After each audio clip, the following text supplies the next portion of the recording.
भार्गवी सद्गुरु बुद्धिदाता अहं भारहा भागवी कोणमाथा जडो भावना रामदासी सदाती नमस्कार त्या ब्रह्मचैतन्यमूर्ती जरी जरी वणिधेनु आठवी वत्स नित्य जननी करीत कामे बालकापासी चित्त तदुपरी गुरुमाये लेकुराठे विप्रेम श्री सद्गुरु रामानंद तुम्हा प्रणाम आहे तू जननी मदीय न कळे अज्ञान मीले करू घाली गे मज प्रेम पाखर सदा दूरी नको गे धरू प्रेमे बाहत मुक्त कंठ करुनी नाही दुजे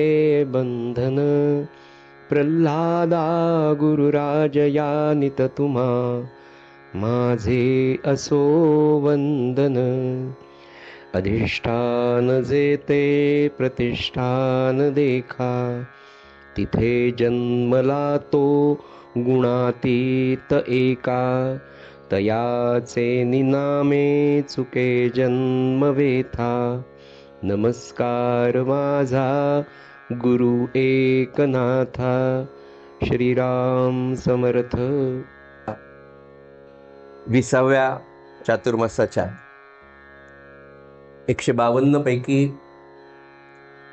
नामदिन क्रमांक 2 आज इथे उपस्थित सर्व सद्गुरु भक्तांच्या चरणी विनम्र अभिवादन करतो आणि आपल्या या सद्ग्रंथ वाचनाला त्याच्या निरूपणाला श्री महाराजांच्या कृपेने सुरुवात करतो. सज्जन हो, काल आपण पाहत होतो की नेमका ग्रंथ काय आहे, ग्रंथ कोणी लिहिला, कशासाठी लिहिला, का लिहिला, त्या ग्रंथाचं महात्म्य काय. तर या ग्रंथाच्या महात्म्याच्या संदर्भामध्ये विचार करत असताना वेदांमधल्या उणिवा त्या भगवंतानी कमी करण्यासाठी गीता रचली. गीतेमधल्या उणिवा कमी कराव्या, त्या जनसामान्य माणसाला समजाव्या म्हणून त्या गीतेमधल्या उणिवा काढून टाकण्यासाठी म्हणून भगवंतानी पुन्हा अवतार घेतला ज्ञानेश्वरांच्या रूपाने आणि ज्ञानेश्वरी लिहिली. 13व्या शतकात लिहिलेली ज्ञानेश्वरी पुन्हा 16व्या शतकामध्ये त्या समाजाला समजली नाही, त्याच्यातही काही उणिवा राहिल्या की काय असं म्हणून ज्ञानेश्वर माऊलीला वाटलं आणि पुन्हा ज्ञानेश्वर माऊली नाथांच्या रूपाने पैठणमध्ये जन्माला आली असं अनेक विद्वान आपल्यापर्यंत पोहोचवतात. ज्ञानेश्वर माऊलीची सद्गुरु सेवेची वासना, ज्ञानेश्वर माऊलीच्या पोटामध्ये अनेक उद्गार असे राहिले होते की ते त्यांना समाजापर्यंत पोहोचवायचे होते.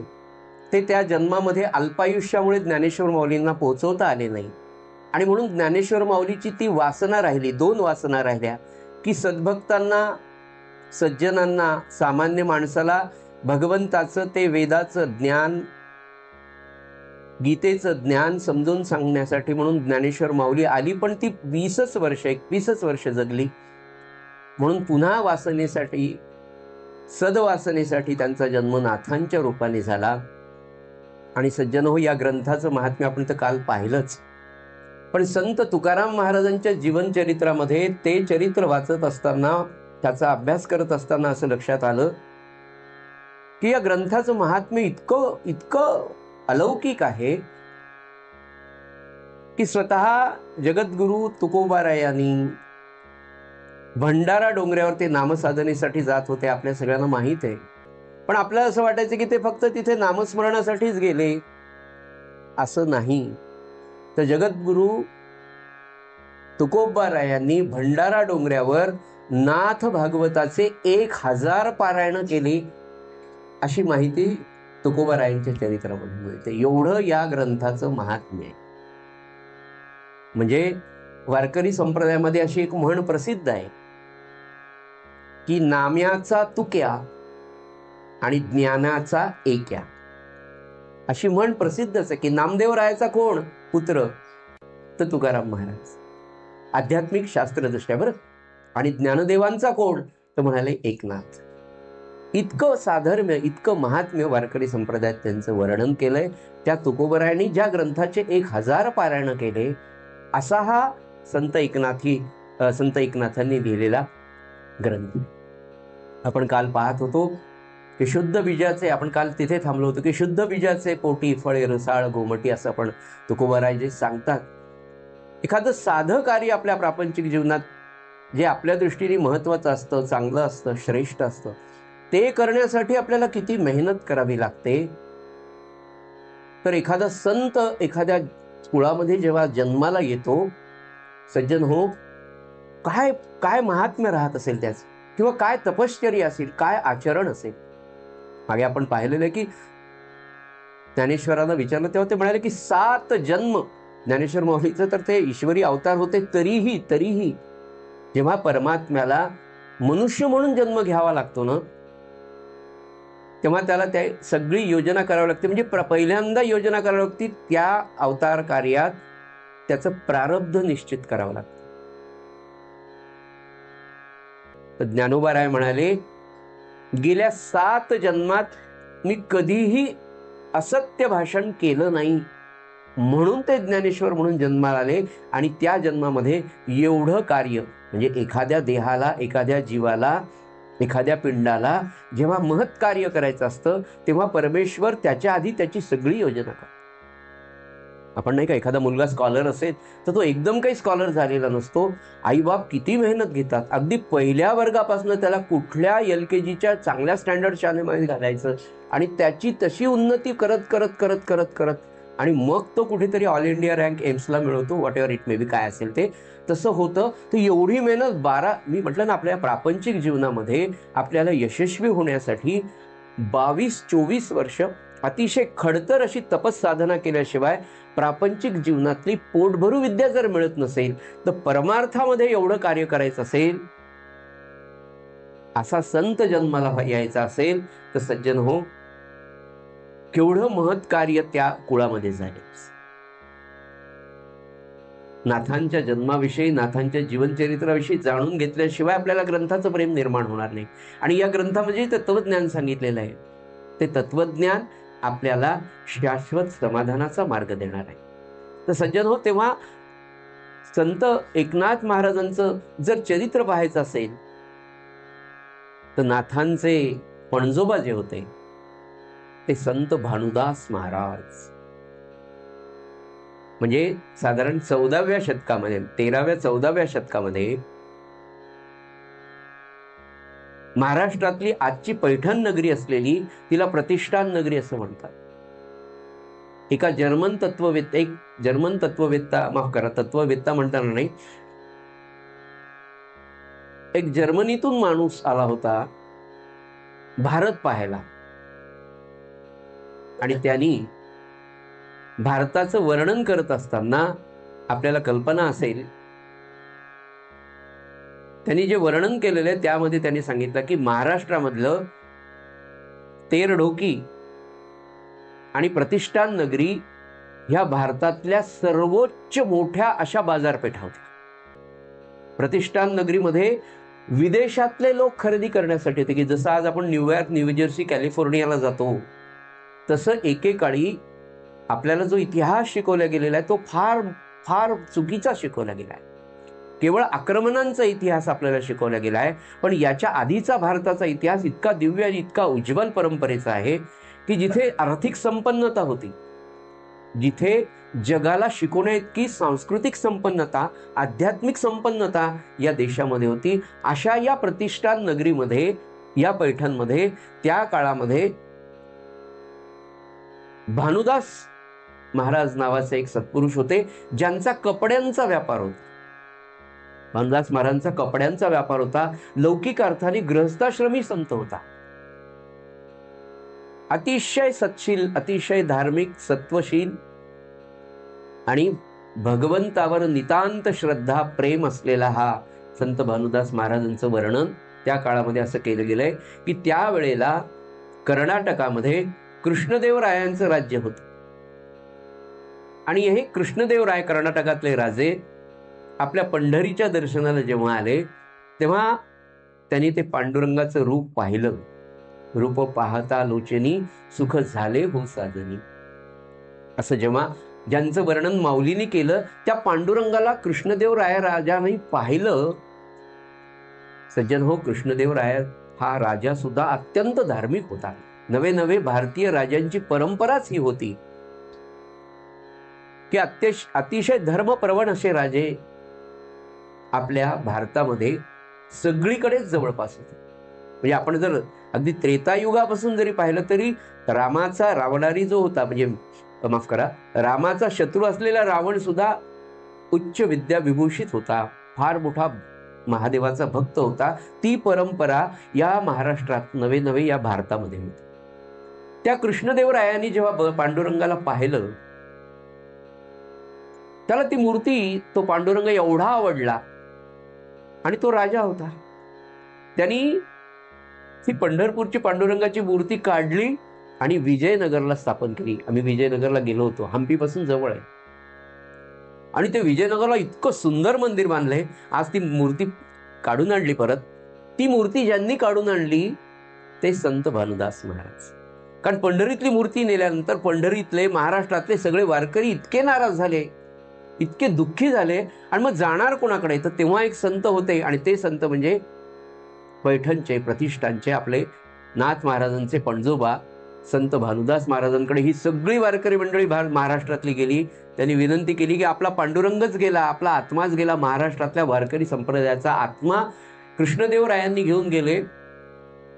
अतिशय संकटांची वारी झेलून संत भानुदास महाराजांनी कृष्णदेवरायाच्या तावडीतून उत्तम बांधलेल्या सुंदर मंदिरातून स्वतःच्या भक्तीच्या निष्ठेच्या जोरावर त्या पांडुरंगाला सज्जन हो पुन्हा प्रतिष्ठापित केलं. म्हणून कालची वारी हजारो 7,000 वर्षांनी आज पुन्हा सुरू आहे. असे संत भानुदास महाराज ज्यांचे पणजोबा होते, अशा संत एकनाथ महाराजांच्या या नाथ भागवताकडे आपल्याला जायचं. या इथेच मी संत भानुदास महाराजांसाठी थांबणार नाही. परमार्थ आणि प्रपंच हातात हात घालून कसा चालतो याचं आदर्श उदाहरण म्हणजे भानुदास महाराजांचा प्रपंच होता. अतिशय श्रीमंत, जेवढी श्रीमंती आर्थिक होती, स्थावर जंगम इस्टेटीची जेवढी संपत्ती होती, तेवढीच संपन्नता भानुदास महाराजांची आध्यात्मिकतेमध्ये होती, भक्तीमध्ये होती. सज्जन, व्यापार दुपारपर्यंत करायचा आणि प्रतिष्ठान नगरीतल्या गोदावरीच्या काठावर संध्याकाळी, रोज संध्याकाळी भानुदास महाराजांचं कीर्तन चालायचं. वारी कधी चुकली नाही. नवे नवे पैठणहून वारीची परंपरा भानुदास महाराजांची सुरू केली. असा हा संत आषाढीच्या वारीच्या आधी कीर्तनाचा सप्ताह गोदावरीच्या काठावर बसलेला होता. पैठणमधली सगळी मंडळी कीर्तनाला यायची. पैठणच्या एका घरामधला संवाद, नाथांचं कीर्तन 4-4:30 वाजता गोदावरीच्या काठावर सुरू होणार होतं. आणि एका घरामधला संवाद सज्जन हो मी तुम्हाला सांगतो. एक लेकरू आपल्या आईला म्हणत होतं, आई मला घेऊन चल ना, मला आज कीर्तनाला ने ना, मला कीर्तनाला जायचं, आई चल ना कीर्तनाला, मला घेऊन जा. आई म्हणाली, बाळा कीर्तन कीर्तन कीर्तन, रोज कीर्तन, कशी नेऊ तुला, मी थकून गेले, 22 वर्षाचा घोडा झाला, तुला पाय नाही, तुला हात नाही, पाठीवर तुला घेऊन जावं लागतं, आता मला ओझं पेलत नाही रे बाळा, कसं घेऊन जाऊ तुला. डोळ्यामध्ये पाणी आणून लुळपांगळा असलेलं लेकरू आपल्या आईला म्हणतं, आई फक्त आजच्या दिवस मला कीर्तनाला घेऊन, उद्या पुढे मी तुला म्हणणार नाही की मला कीर्तनाला घेऊन जा, पण आई आज मला तू कीर्तनाला घेऊनच सांग, पुन्हा नाही म्हणणार आई. आईचे डोळे पाणावले. अरे बाळा, घेऊन जाते बरं, रागावले मी तुला. तिचंच लेकरू होतं. लेकराला गुडघ्याच्या खाली पाय नव्हते आणि दोन्ही हात इथपासून नव्हते, घोकट्यापासून. असं लेकरू 22 वर्षाचं होतं. सज्जन हो, लेकरू कसंही असलं ना, जन्म देणारे मायबाप जरी असले तरी लेकरू हे आईचंच असतं. आणि हे तिलाच मान्य असतं की जे आहे हे माझं आहे, कारण मी त्याला प्रसवलंय, मी त्याला जन्म दिला, मी त्याला वाढवलं. ही जाण जन्मभर अखंड हे माझंच आहे असं समजणारा एक आत्मा जो असतो, तो आत्मा म्हणजे आई असते. भगवंतानंतर तुम्हा आम्हाला आपलं समजणारी सज्जन हो या जगामध्ये फक्त आई असते. आई म्हणाली, बाळा तुला घेऊन जाते बरं. गोदावरीच्या त्या वाळवंटामध्ये प्रचंड गर्दी जमलेली. एवढा मोठा महान भगवत भक्त, अत्यंत विद्वान आणि भगवंतावर अत्यंत प्रेम असलेले भानुदास महाराज यांच्या कीर्तनाला सगळं प्रतिष्ठान नगर लोटलेलं होतं. आईने लेकराला वाळवंटात सोडलं. नित्याच्या सवयीप्रमाणे लेकरू लोटांगण घालत घालत घालत भानुदास महाराजांच्या समोर गेलं. भानुदास महाराजांनी पाहिलं, अरे कुर्मदासा, आलास का बाळा? कसा आलास? महाराज, आईनी सोडलं, कालच्या सारखाच आजही आलो. बरोबर ये. अरे आईला किती त्रास देतो? हो म्हणाला. पण महाराज, उद्यापासून मी तिला त्रास देणार नाही. तेवढ्यात भानुदास महाराज म्हणाले, अरे बाळा, आजचं काल्याचं कीर्तन आहे. आजचं काल्याचं कीर्तन झालं की आम्ही आता पंढरीच्या वारीला उद्या जाणार. तू आता घरी कसा जाशील? आई पुन्हा न्यायला येणार आहे का? कुर्मदास म्हणाला, नाही महाराज, मी घरी जाणारच नाही. अरे मग? महाराज, मी तुमच्या बरोबर वारीला येऊ का? तुम्ही फक्त हो म्हणा, नाही म्हणू नका. मला वारीला यायचं, मी येऊ का? तुम्ही हो म्हणा म्हणून मी प्रश्न विचारतोय. माझी तीव्र इच्छा आहे पांडुरंगाला भेटायची, पांडुरंगाच्या दर्शनाची. भानुदास महाराजांना वाटलं, म्हणून पाहाव, हो ये बरं बाळा. भानुदास महाराज म्हणाले, ये बरं बाळ. महाराज कीर्तनाला उभे राहिले. जय जय रामकृष्ण हरी झालं. संपूर्ण कीर्तन झालं, निरूपण झालं. कीर्तनाचा विषय तोच होता, गेला गेला हा नरदेह मग कैसा भगवंत. नरदेहाचं वर्णन, नरदेहाचं महात्म्य. आपल्याला भगवंतांनी जन्म दिला तो कशासाठी घालायचा आहे, इतकं सुंदर विवेचन गेली 8-10 दिवस कुर्मदास 22 वर्षाचा लुळा पांगलेला असलेला वायकत होता. आज तर काल्याचं कीर्तन होतं. कुर्मदास भरून पावला. कीर्तन संपलं. वारकरी मंडळी तिथेच झोपली. रात्रीचा भोजन प्रसाद झाला. सकाळी सगळ्यांना वारीला निघायचं होतं. कुर्मदास सगळी मंडळी 3:30ला उठायच्या आधी रात्री झोपलाच नाही. सगळे भोजन प्रसाद घेऊन सगळे वारकरी झोपले. कुर्मदास मात्र लोटांगण घालत घालत घालत पंढरीच्या वाटेला, पैठणपासून, प्रतिष्ठान नगरीपासून रात्रीच निघाला. पहाटे पहाटे विचारत विचारत विचारत विचारत बीडला पोहोचला. आणि पहाटे त्या गावामध्ये जाऊन हाकारा दिला. भानुदास महाराजांची दिंडी यायला लागली. कोणी कालवण आणा, कोणी भाकरी आणा, कोणी कालवण आणा, कोणी ठेचा आणा, कोणी भाकरी आणा, म्हणून सगळ्या गावात लोटांगण घालत कुर्मदास 22 वर्षाचा फिरत होता. लोटांगण घालत फिरत होता. गावातल्या मंडळींनी भाकरी केल्या, कालवण केलं आणि भानुदास महाराजांची दिंडी बीडला पोचायच्या आधी भाकरीचा ढीग आणि एका पातेल्यामध्ये कालवणाचा भरलेलं पातेलं भरून तयार.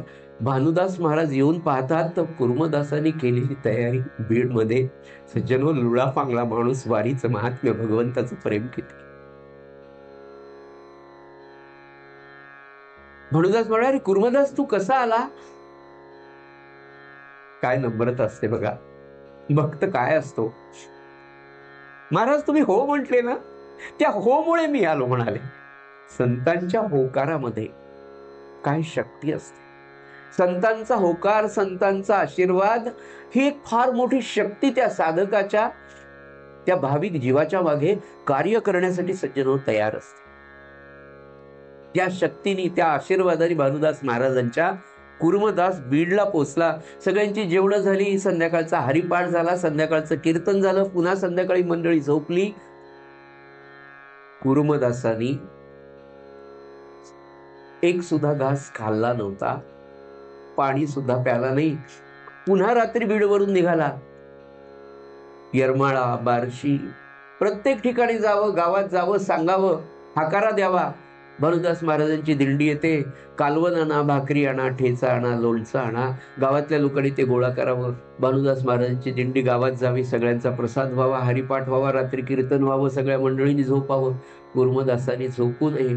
पुढच्या टप्प्यासाठी लोटांगण घालत घालत, छातीला पाठीला कपडे बांधून, फरफटत लोटांगण घालत कुर्मदास सज्जन हो कुर्डुवाडीला पोहोचला. आणि कुर्डुवाडीच्या पुढे 7 किलोमीटर अंतरावर लवळ नावाचं एक गाव आहे.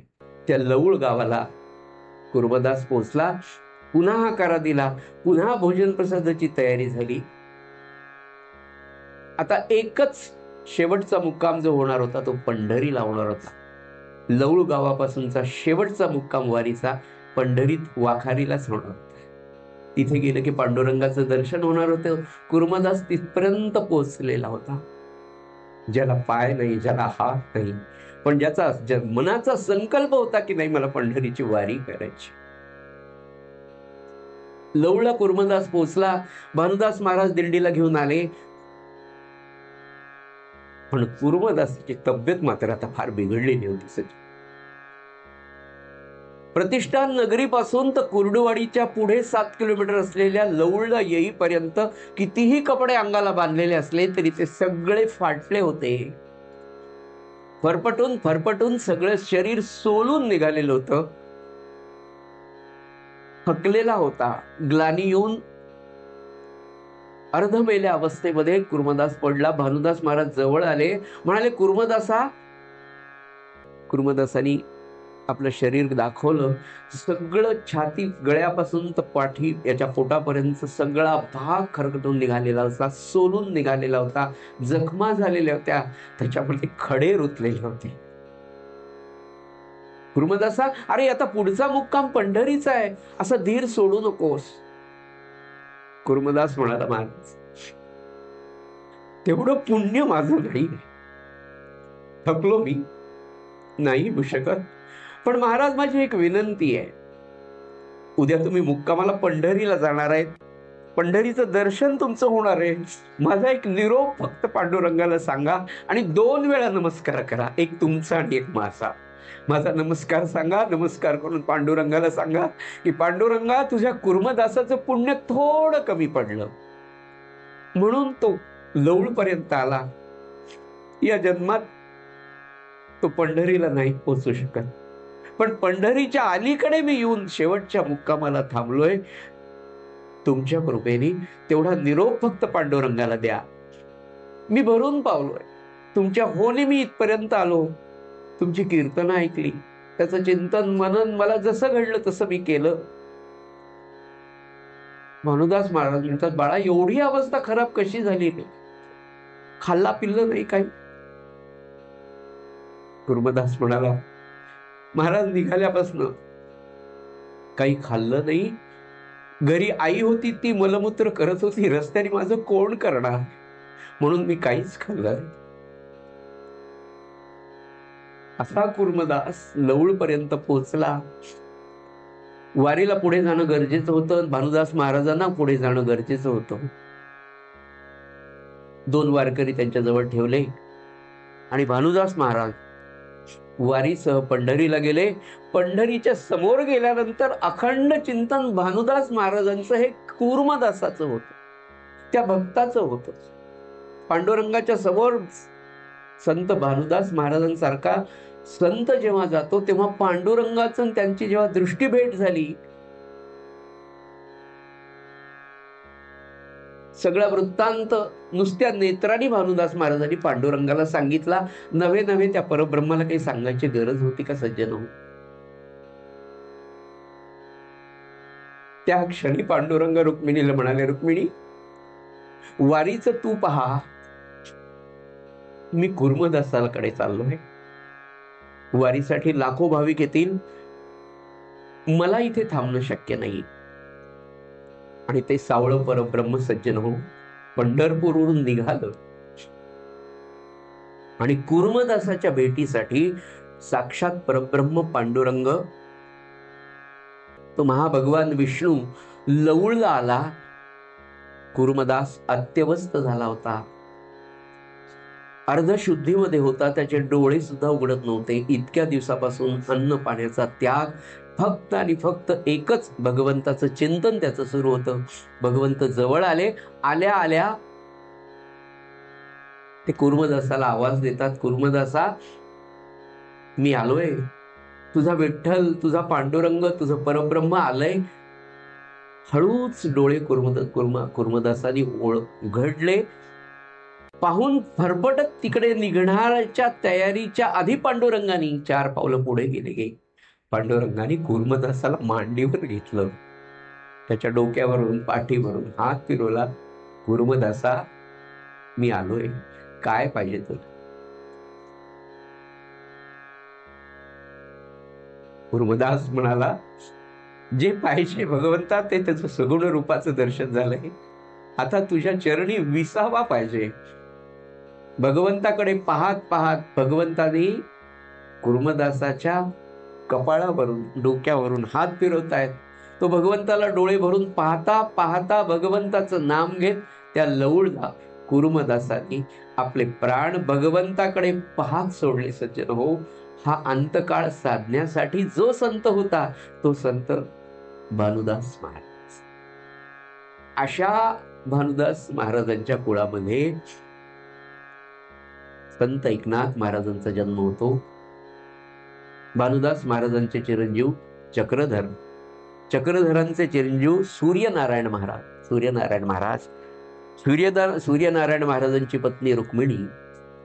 या सूर्यनारायण आणि रुक्मिणी मातेच्या पोटी सज्जन हो फाल्गुन वद्य षष्ठीला इसवी सन 1533, काही ग्रंथ 1534 सांगतायत, 1533 जरी धरलं तरी मूळ नक्षत्रावर पैठणमध्ये हे राहणारं सूर्यनारायण आणि रुक्मिणीचं कुटुंब, देशस्थ ऋग्वेदी ब्राह्मण, अश्वलायन शाखा सूत्र, विश्वामित्र गोत्राचे, अशा कुळामध्ये नाथांचा जन्म फाल्गुन वद्य षष्ठीला झाला. पण परमेश्वरी योजना ही ठरलेली असते. नाथांचा जन्म मूळ नक्षत्रावर झाला आणि काहीच दिवसात आई आणि बाबा नाथांचे निवर्तले. जन्म झाल्याबरोबर काही दिवसांमध्येच आई बाबांचा वियोग नाथांना झाला. पण सुदैव असं की आजी आजोबा देहामध्ये होते. चक्रधर महाराज हे त्यांचे आजोबा. त्या आजोबांनी आणि आजीनी नाथांचं सगळं बालपण अतिशय लाडामध्ये केलं. या लेकराला तळहाताच्या फोडाप्रमाणे जपलं. अगदी बालवयामध्ये नाथांचं शिक्षण व्हावं म्हणून एका शास्त्री बुवांना आपल्या घरीच ठेवून घेतलं होतं की त्यांनी नाथांना अ ब कड पासून सगळं शिकवलं. ओम नमः शिवाय, श्री गणेशाय नमः पहिलं अक्षर अतिशय बालवयामध्ये नाथांनी घेतलं, शिकले. याचं कारण असं होतं की नाथ हे अतिशय कुशाग्र बुद्धीचे होते. सज्जनो, मानवी जीवनामध्ये जेव्हा एक आपत्ती येते ना, ती आपल्या पूर्व संचितानुसार येत असते. पण ती आपत्ती जेव्हा एखाद्या मानवी जीवावर येते, मानवी जीवनामध्ये, त्यावेळेला भगवंत त्या आपत्तीचं पासून रक्षण करण्यासाठी, त्याला तोंड देण्यासाठी एक विशेष शक्ती प्रत्येक जीवाला देते. नाथ बालपणापासून अतिशय कुशाग्र बुद्धिमत्तेचे, अतिशय शांत स्वभावाचे होते, अतिशय मन मिळावू, अतिशय सरळ स्वभावाचा, अतिशय नम्र असलेला हा मुलगा वयाच्या 6व्या वर्षी आजोबांनी मुंज केली. गायत्रीचं अध्ययन लगेच सुरू झालं आणि अतिशय कुशाग्र बुद्धिमत्तेचा जन्मतः असलेला हा मुलगा गायत्रीच्या अध्ययनाने इतका प्रगल्भ झाला की वयाच्या 12व्या वर्षापर्यंत घरीच शास्त्रीभाऊ असल्यामुळे, शिकण्याची प्रचंड आवड असल्यामुळे, मनाची एकाग्रता इतकी असल्यामुळे गीता, उपनिषद आणि भागवत भारतीय परंपरेतले 3 महान ग्रंथ, या 3ही ग्रंथांचा अभ्यास वयाच्या 12व्या वर्षीपर्यंत नाथांचा झालेला आहे, असं त्या अनेक चरित्रातून पाहायला मिळतं.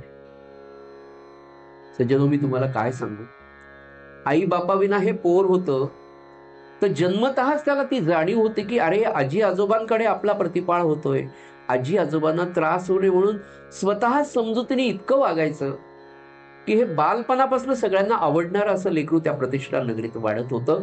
पण सज्जनो, अजून एक महत्वाचा गुण नाथांमध्ये पाहायला मिळतो. मी मुद्दाम हे फार सविस्तरपणे घेतो कारण नाथांचं चरित्र फार कमी लोकांनी वाचलेलं आहे.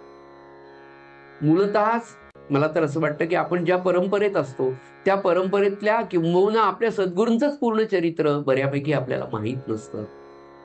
तर आपल्या सद्गुरूंच्या परंपरेतल्या अनेक सत्पुरुषांचं चरित्र आपल्याला कसं माहीत असेल. आणि तो विचार करताना असं लक्षात येतं की महाराष्ट्रामध्ये विशेषतः जे जे महान संत होऊन गेले त्यांची चरित्र खरोखर आपल्याला माहित नाही. इतकी दिव्य चरित्र आहे ना, मी तर म्हणालो की वेद वाङ्मय किंवा अतिशय ज्ञानाचे ग्रंथ वाचण्यापेक्षा संतांची अनेक चरित्र वाचणं फार गरजेचं आहे. विशेषतः व्यक्तिमत्व विकासामध्ये मुलांसाठी तर फार गरजेचं आहे. आणि मुलांना शिकवण्यासाठी आईबापांना माहिती असणं, याच्यासाठी ते पहिल्यांदा आईबापांनी वाचणं फार गरजेचं आहे. नाथांचा सगळ्यात सद्गुण असा होता की मौंज झाल्यानंतर, व्रतबंध झाल्यानंतर, गायत्रीचं अध्ययन केल्यानंतर अतिशय कुशाग्र बुद्धिमत्ता असलेल्या या मुलाच्या मनामध्ये इतके वेगवेगळे विचार एकाच वेळेला यायचे, पण त्याचं विवेकाने विश्लेषण करून हा मुलगा अगदी बालपणापासून भगवंताच्या दर्शनाच्या ओढ त्याला इतकी बालपणापासून होती की त्याच्या चिंतनात जास्त. सकाळचं गायत्रीचं अनुष्ठान, स्नान, संध्या, घरची पूजा, देवाची पूजा नाथ महाराज इतक्या बालपणापासून, इतक्या मनापासून करायचे की भगवंताची पूजा कशी करावी आजही तुम्ही नाथांच्या देवघरामध्ये जाऊन बघा. तिथला पांडुरंग, त्याची कथा तर वेगळीच आहे. म्हणजे मानवी जीवनामध्ये मनुष्य सन्मार्गावर चालून, सद्विचाराने चालून काय प्राप्त करू शकतो त्याचं आदर्श उदाहरण सगळ्या संतांचं चरित्र आहे. पण त्या संतांच्या चरित्रामध्ये सगळ्यात महत्वाची मला अशी गोष्ट वाटते की आपल्या मुलांवर आपण हे संस्कार करणं फार गरजेचं आहे. आणि ते संस्कार करण्यासाठी आपण सुसंस्कारित असलो तरीही त्याला पोषक असलेलं आचरण आपल्याकडनं होतं की नाही हे फार महत्वाचं आहे. आणि ते कसं, तर मी म्हणेन की आपण पूजा करतो का? आपण जर रोज उठल्याबरोबर पूजा करत असू, आपण जर रोज उठल्याबरोबर स्नान आणि त्याच्यानंतर संध्या करत असू, तर ते त्याला पाहायला मिळेल. मुलांना संध्याची पळी माहीत नाही, मुलांना संध्या माहीत नाही, मुलांना ब्रह्मचर्य माहीत नाही, मुलींना पातिव्रत्य माहीत नाही, मुलींना चारित्र्य माहीत नाही, मुलींना नीतिमत्ता हे शब्द सुद्धा माहीत नाही. इतकी भयावह परिस्थिती आज तुमच्या माझ्या कुटुंबामध्ये आहे, समाजात तर सोडूनच द्या. सद्ग्रंथ वाचन किंवा सत्संगतीत राहण्याचा सगळ्यात मोठा जर काही फायदा असेल तर मनुष्य आचरणशील बनतो. ज्ञानापेक्षाही आचरणाचं तेज जास्त असतं. एखादा व्यक्ती बुद्धिमान नसेल, पण आपण पाहतो की अनेक गावांमध्ये अति कमी शिकलेले ब्राह्मण असेल किंवा कमी शिकलेले एखादी व्यक्ती असेल, पण तिचं आचरण सकाळपासून संध्याकाळ कसं आहे हे समाज बारकाईने पाहत असतो आणि त्याच्या आचरणाला भिवून सुद्धा अनेक लोक वागत असतात. म्हणून ज्ञानापेक्षाही आचरणाचं तेज जास्त आहे. आणि असं आचरण नाथांच्या चरित्रामध्ये सज्जनो बालपणापासून पाहायला मिळतं. त्याचं उत्तर सुद्धा श्रींच्या महाराजांच्या चरित्रातच आपल्याला पाहायला मिळतं की भानुदास महाराज, चक्रधर स्वामी, सूर्यनारायण त्यांचे वडील, या सगळ्यांचं आचरण गेल्या 3 पिढ्यातलं नव्हे त्याच्या अधूनच्या 2 पिढ्यांपासून अतिशय शुद्ध आणि सात्विक स्वरूपाचं. एक दिवस नाथ अगदी बालवयात 8-10 वर्षांचे असतील, जास्तीत जास्त 11 वर्षांचे असावेत. नाथांना जो रिकामा वेळ मिळायचा विद्या ग्रहण करत असताना, त्यातल्या रिकाम्या वेळात सुद्धा हा मुलगा पैठण मधल्या एका महादेवाच्या मंदिरात जाऊन बसायचा आणि महादेवासमोर बसून त्याला बेल फुलं वाहिल्यानंतर कितीतरी वेळ त्या पिंडीकडे पाहावं, भगवंताचा जप करावा. आणि जप करता करता करता सज्जनो, जप सुद्धा कसा करावा, तर ज्या मंत्राचा आपण जप करतो ना, डोळे लावून ते अक्षर आपल्याला समोर दिसावीत, कारण इतक्या हळू आवाजात ती आपण वैखरीने म्हणाल की फक्त आपल्याला ऐकू येतील. आणि डोळे लावल्यानंतर डोळ्याच्या समोर आपण ज्या मंत्राचा जप करतो तो मंत्र आपल्याला समोर दिसावा. आणि तो दिसायचा असेल तर रोज त्याचा अभ्यास करावा. ओम नमः शिवाय, ओम नमो भगवते वासुदेवाय, श्रीराम जय राम जय जय राम, ही अक्षर डोळ्यासमोर दिसावी, मुखाने म्हणावी, कानाने ऐकावी, म्हणजे या चंचल मनाला थोडी तरी एकाग्रतेची सवय लागेल. अशा पद्धतीचा जप नाथ वयाच्या 10व्या-11व्या वर्षी परिपूर्णपणे करत होते. याचा अर्थ वयाच्या 5व्या-6व्या वर्षीपासून त्यांचा जप सुरू होता. असे ते त्या महादेवाच्या मंदिरामध्ये बसलेले होते. आजी आजोबा खूप लाड करायचे आणि लेकरू असं की त्यांनी कुठला वेगळा हट्ट कधी केला नाही. सज्जनो, महादेवाच्या त्या मंदिरामध्ये बसलेले आहेत, सुंदर ध्यान लागलेलं आहे, मनामध्ये भगवंताचं नाम अखंड सुरू आहे. आणि तेवढ्यामध्ये भगवान शंकरांनी कानामध्ये सांगितलं, बाळा, तुझे गुरु जनार्दन स्वामी आहेत, ते तुझी देवगिरी किल्ल्यावर वाट पाहत आहेत. भगवंताच्या दर्शनाची ओढ, उपनिषदांचा अभ्यास, गीतेचं तत्वज्ञान, भागवतातलं तत्वज्ञान हे वयाच्या 12व्या वर्षापर्यंत ज्या मुलांनी ग्रहण केलेलं होतं, भागवताचा सगळ्यात मोठा, गीतेचा सगळ्यात मोठा, उपनिषदाचा सगळ्यात मोठा जर काही फायदा वैचारिक दृष्ट्या सज्जन हो असेल तर तो असा आहे, मुळातच भारतीय तत्वज्ञान तुम्हाला हे सांगतं की मी कोण, मी कुठून आलोय आणि मला कुठे जायचंय. हे 3 मुख्य प्रश्न भारतीय तत्वज्ञान आपल्याला सांगतं. हे कशासाठी सांगतं? या 3 प्रश्नामध्ये शाश्वत समाधानाचा मार्ग आहे, की जे सिलेबसमध्ये गेल्या 75 वर्षामध्ये आपल्या भारतीय शिक्षण पद्धतीमध्ये शिकवलं गेलेलं नाही. म्हणून अर्धवट, अर्धनग्न पिढी निर्माण झालेली आहे, वैचारिक दृष्ट्या आणि शारीरिक दृष्ट्या. हा सगळ्यात मोठा शिक्षण पद्धतीतलं अपयश जर काही असेल तर खरा इतिहास, खरं ज्ञान जे जगाला देण्यासाठी भारताकडे आहे. 19व्या शतकाच्या शेवटी, म्हणजे 1895 ते 1900च्या पर्यंत विवेकानंद जगभर अमेरिकेमध्ये ओरडून सांगत होते की माझा धर्म काय, माझी संस्कृती काय, हिंदू काय, हिंदू संस्कृती काय, आमचे वेद काय, आमचं वेद वाङ्मय काय, ते कशासाठी पाहायचं. किती सुंदर. पण हे कधीही आपण आपल्या विद्यार्थ्यांपर्यंत पोहोचवू शकलो नाही. हे दुर्दैव आहे. शासन काय करेल न करेल, पण मी माझ्या घरापुरतं जर पाहिलं, मी माझं कुटुंब दुरुस्त केलं तर माझ्याकडे पाहून 4 कुटुंब शिकतील. माझ्या घराचा कुलधर्म मला माहित नाही, माझी कुलदेवता मला माहित नाही, माझी कुलोपासना मला माहित नाही. ब्राह्मणांचा विचार करत गेलं तर ब्राह्मणांना वरदायी ठरणारी गायत्री आज ब्राह्मणांनी टाकून दिलेली आहे. त्याच्यामुळे ब्राह्मणांची अवस्था सुलभ शौचालयामध्ये झालेली. मोठमोठ्या सगळ्या मेट्रोपॉलिटन सिटी मधले जेवढे सुलभ शौचालय म्हणजे टॉयलेट्स आहेत, विशेषतः दिल्ली, मुंबई, बेंगलोर, चेन्नई, इथे बिहार आणि उत्तर प्रदेश मधले ब्राह्मण सुलभ शौचालयामध्ये स्वच्छतेचं काम दुर्दैवाने करतायत. कारण काय? संध्या सोडली, गायत्री सोडली, कुलधर्म सोडला, कुलाचार सोडला. इथपासून आपल्याला ही जर सुरुवात करायची असेल सज्जन हो, तर काहीतरी निदान मी माझ्या कुटुंबापुरतं, मग माझं कुटुंब आपण वाढवूयात. ते कुटुंब आपल्या उपासनेतलं असेल, आपल्या समाजातलं असेल, आपल्या संपर्कात येणाऱ्यासाठी आपलं आचरण असं असावं की 4 लोकांनी पाहून निदान पापकर्माकडे वळू नये, असं आचरण आपलं स्वतःचं असावं. मला वाटतं ही सगळ्यात मोठी धर्मसेवा आहे. हीच खरी भारतीय संस्कृतीची, राष्ट्राची सेवा आहे. याची गरज आहे.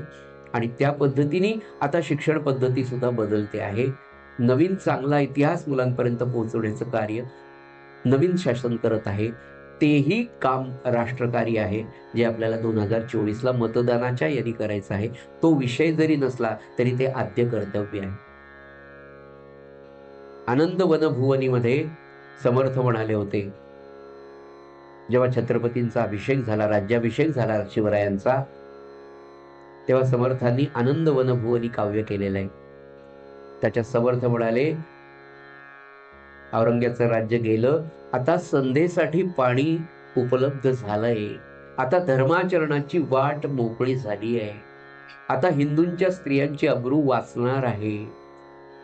समर्थांसारखा संत या महाराष्ट्रात झाला, हे आपलं सगळ्यांचं भाग्य आहे. असा राष्ट्रसंत होणं गरजेचं आहे. समर्थांचं वाङ्मय तुम्ही पहा, इतर संतांचं वाङ्मय पहा, फार मोठा फरक तुम्हाला आहे. प्रयत्न प्रयत्न प्रयत्न, अखंड असावे सावधान, हे सूत्र समर्थांनी दिलंय. आणि अखंड असावे सावधान हे गीतेचं तत्वज्ञान आहे, हे वेदांचं तत्वज्ञान आहे. तुम्हाला प्रपंच जरी करायचा असेल तर अखंड तुम्हाला सावधान राहावं लागतं. मग हा मानवी देह आपल्याला जेव्हा मिळाला, तेव्हा त्याची तयारी कशी करायची. नाथांना संदेश मिळाला. प्रतिष्ठानच्या त्या महादेवाच्या मंदिरात भगवान शंकरांनी सांगितलं की अरे, देवगिरी किल्ल्यावर जनार्दन स्वामी तुझी वाट पाहतायत, ते तुझे सद्गुरू आहेत. लेकरू घरी आलं, आजी आजोबांना सांगितलं, आजोबा मला गुरु पाहिजे, मला सद्गुरू हवेत. आज महादेवाच्या मंदिरामध्ये गेलो होतो आजी, जप करत बसलो आणि माझ्या एकाएकी काना वाणी ऐकू आली की देवगिरी किल्ल्यावर जनार्दन स्वामी तुझी वाट पाहताय. आजी, देवगिरी किल्ला कुठे आहे ग? प्रतिष्ठान नगरीपासनं आजच्या भाषेत सांगायचं तर दौलताबादला असलेल्या देवगिरी किल्ल्यावर एक किल्लेदार होते. आजच्या भाषेमध्ये पातशाहीच्या काळामध्ये यवनांचा काळ होता.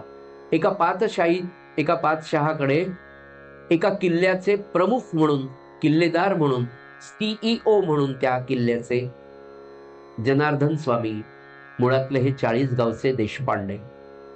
जनार्दन स्वामी अत्यंत पराक्रमी माणूस, दिसायला अत्यंत सुंदर, उंचे पुरे, अतिशय विद्वान, अतिशय पराक्रमी आणि अत्यंत महान असे दत्तभक्त.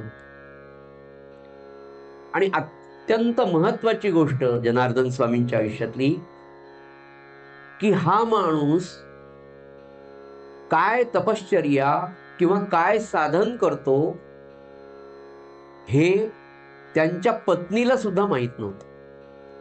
की आपला नवरा कोणत्या वेळेला कोणती साधना किती वेळ करतो आणि त्याचा आध्यात्मिक अधिकार काय आहे हे जनार्दन स्वामींच्या पत्नींना देखील माहीत नव्हतं. एवढी गुप्त साधना आपल्या महाराजांच्या प्रवचनामध्ये काल परवाच्याच आहे की परमार्थ झाकून करावा, परमार्थालाही दृष्ट लागते, असे महाराजांचे शब्द आहेत बरं, माझं काहीच नाही. परमार्थालाही दृष्ट लागते. म्हणजे प्रपंच सुरू झाल्यानंतर कितीतरी वर्षांनी जनार्दन स्वामींच्या पत्नीला कळालं की माझा नवरा एवढा महान संत आहे, एवढा महान साधक आहे, हे नाथ महाराज त्यांच्या घरी राहायला आल्यावर कितीतरी दिवसांनी कळालं. इतकी साधना जनार्दन स्वामींची. जनार्दन स्वामींना भगवान दत्तात्रेयांनी अनुग्रह दिला. त्यांची गुरु परंपरा फार वेगळी आहे. फार मोठा इतिहास येतो, मी आज तुम्हाला सांगू शकत नाही वेळेअभावी. पण जनार्दन स्वामींचा अधिकार 1504 सालचा जन्म आहे जनार्दन स्वामींचा आणि नाथांचा 1533. काय वयातलं अंतर आहे? 26-27 वर्षांचं दोघांमध्ये अंतर आहे. असा हा किल्लेदार, अतिशय सामान्य 40 गावचे देशपांडे, पण प्रगती करत करत करत यवनांच्या काळामध्ये त्या पातशहाला असं वाटलं की हा माणूस खूप लायकीचा आहे, पात्रतेचा आहे, पराक्रमी आहे, निष्ठावान आहे. आणि देवगिरीचं जे राज्य आहे, म्हणजे आताचं म्हटलं तर मराठवाडा असं आपण समजूया, पण ऍक्च्युली ते उत्तर महाराष्ट्रामध्ये पण खूप होतं. पण हा सगळा प्रांत सांभाळण्यासाठी एकच माणूस लायकीचा आहे आणि तो म्हणजे जनार्दन स्वामी. आणि म्हणून त्यांना देवगिरीचं किल्लेदार केलं होतं. अतिशय करारी स्वभावाचे, अतिशय कर्तव्यनिष्ठ, पण व्यक्तिगत आयुष्यात अतिशय प्रेमळ, प्रामाणिक, सहृदय असलेले जनार्दन पंत अतिशय सुंदर पद्धतीने प्रपंच, किल्ल्याची व्यवस्था आणि स्वतःचं साधन करत होते. सज्जन हो, जनार्दन स्वामींचा आध्यात्मिक अधिकार एवढा होता की देवगिरीच्या किल्ल्याच्या जवळ आताही आपल्याला ते स्थान उपलब्ध आहे, आपण अवश्य जा. औरंगाबाद पासून फार जवळ आहे. शूलभंजन पर्वत म्हणून एक पर्वत आहे. त्या शूलभंजन पर्वतावर जनार्दन स्वामी महिन्यातून ठरलेल्या 2 वेळेला साधनेसाठी नवे नवे भगवान दत्तात्रयांनाही त्यांना भेटावं वाटायचं आणि त्यांनाही भगवान दत्तात्रयाला दर्शनाची इच्छा असायची, म्हणून तिथे जाऊन राहायचं. त्या शूलभंजन पर्वतावर एक मोठी शिळा होती. त्या शिळेवर ते जाऊन बसत असत आणि तिथे ध्यान लावून बसत असत. आणि मग त्या ध्यानाच्या दरम्यान भगवान दत्तात्रय वेगवेगळ्या रूपांमध्ये, सगुणामध्ये त्यांच्या बरोबर येत असत. एवढा अधिकारी हा किल्लेदार देवगिरीला राहत होता. देवगिरीपासून जवळ असलेल्या प्रतिष्ठान नगरीमध्ये या बाळाला जनार्दन स्वामींची, आपल्या सद्गुरूंची ओढ लागली आणि आजी आजोबांना सांगून एक दिवस हे लेकरू वयाच्या 12व्या वर्षी पैठणपासून चालत चालत चालत एकटं देवगिरीला निघालं. संतांच्या चरित्रातली सगळ्यात मोठी जर काही गोष्ट असेल ना, तर त्यांना सद्गुरू मिळण्यासाठी पडलेले श्रम, सद्गुरू प्राप्तीसाठी असलेली त्यांची ओढ. एवढाच प्रसंग जर प्रत्येक संतांच्या जीवनचरित्रात आपण पाहिला ना, आणि मग मला माझा अनुग्रह आठवतो, आपण आपला अनुग्रह आठवा की आपल्याला सद्गुरू किती सहजतेने मिळाले. आपली तेवढी ओढ होती का? आणि जर ती ओढ होती तर ती ओढ कशासाठी होती? प्रापंचिक गरजा भागवण्यासाठीच. त्या ओढीमुळे आपण गुरु केला का? आणि तोही गुरु आपण करता गुरु भेटीसाठी किती कमी वय, पण ओढ किती आहे? तेवढी ओढ आपल्याला आहे का? संतांच्या जीवनचरित्राचा अभ्यास करत असताना मला माझं मन हे उन्मन करायचंय, मनाचं उन्नयन करायचं आहे. या मनाच्या उन्नयनासाठीचा अभ्यास महाराजांनी फार सुंदर सांगितलं. महाराज म्हणाले, परमार्थ परमार्थ म्हणजे काय? खूप परमार्थाच्या व्याख्या आहेत. महाराज म्हणाले, अतिशय संकुचित जी तुमची वृत्ती आहे, ती संकुचित वृत्ती विशाल करणं सर्वच बाबतीत, हा परमार्थ आहे. मनानी, वृत्तीनी अतिशय मोठं होणं हा परमार्थ आहे. आणि तो परमार्थ साधण्यासाठी संतांच्या जीवनचरित्राचं चिंतन सज्जनो खूप खूप आपल्याला मार्गदर्शक, नवे नवे उपयोगी पडतं, असं माझं नम्रतेचं मत आहे. लेकरू पैठण पासून प्रतिष्ठानकडे निघालंय. जनार्दन स्वामींचा अधिकार आपल्या सगळ्यांना मी आत्ताच वर्णन केलाय. तेव्हा ते संत सुद्धा, ते सद्गुरू सुद्धा आपल्या त्या लेकराची वाट पाहतायत. महाराज एकनाथ महाराज पैठणवरून देवगिरीकडे निघाले आणि देवगिरीच्या त्या किल्ल्यात जनार्दन स्वामी आपल्या लेकराची वाट पाहतायत. इथे आज थांबूया. राहिलेला भाग आपण उद्या घेणारच आहोत. पण तत्पूर्वी तुमच्या माझ्या जीवनात आपल्याला उपयोगी पडणारा नाथांचा अभंग